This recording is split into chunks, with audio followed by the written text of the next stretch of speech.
Bunny Kingdom is 2 to 4 players expanding their territories, trying to increase the value of their land and gaining the most points. Yellow provided this copy in exchange for an honest review.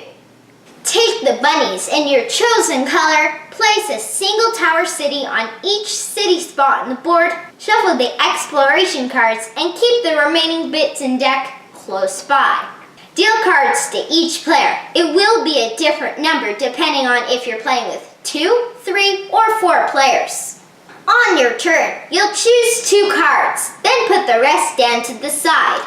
You'll all simultaneously show the chosen cards. If it's a territory card, place a bunny meeple in the spot matching the coordinates.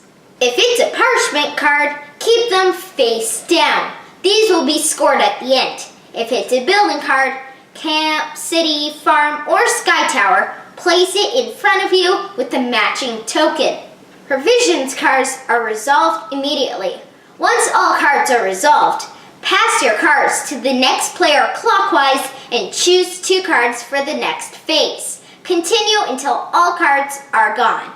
After all starting cards have been drafted and played, you'll do the building and harvest phases.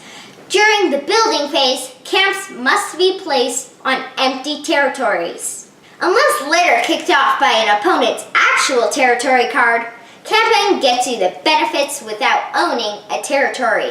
The other building cards must be placed on territories you own, meaning one with one of your bunnies.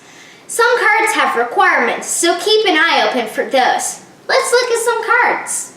I mentioned the territory cards having coordinates. Farms give a resource, which is important when scoring. Sky towers connect 2 different territories, very useful for combos. Cities are valued based on the number of towers or strength. In the harvest phase, you're scoring all of your fiefs, meaning connected territories, by multiplying the strength of your fief by the number of different resources you have. Do you have a strength of 2 and 3 carrot farms? 2 points.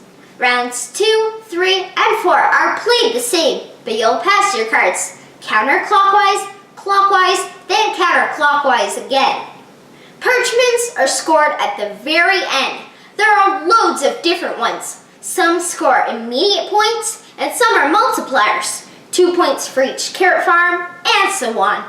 Others give location bonuses, score points for controlling border territories. There are even ones that depend on opponents, score points if you're in second place. After the 4th building phase, score like usual. Then reveal, read, and resolve your parchments. The player with the most points wins. Draft and play cards, place bunnies in cities, and complete the goals of your parchments. That's Bunny Kingdom. There's no way you'll be able to play Bunny Kingdom on a coffee table. The board isn't the biggest one I've seen, but the bits and growing player areas mean this should be saved for your dinner table. The only words are on the parchment cards. Since those are scored at the end, someone could help.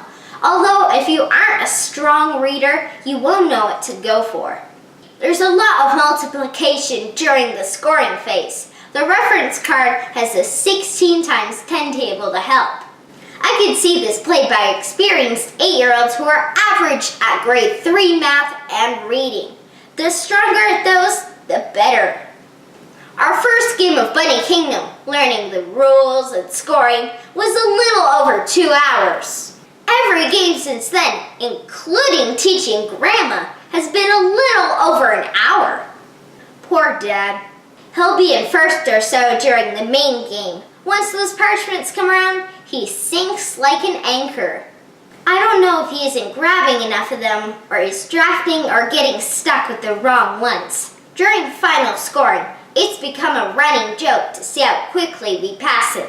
In one game, he jumped past us, but that didn't last long. Mom scored a ton of points, and then I activated my last parchments. They let me use 1 card from the players on my left and right.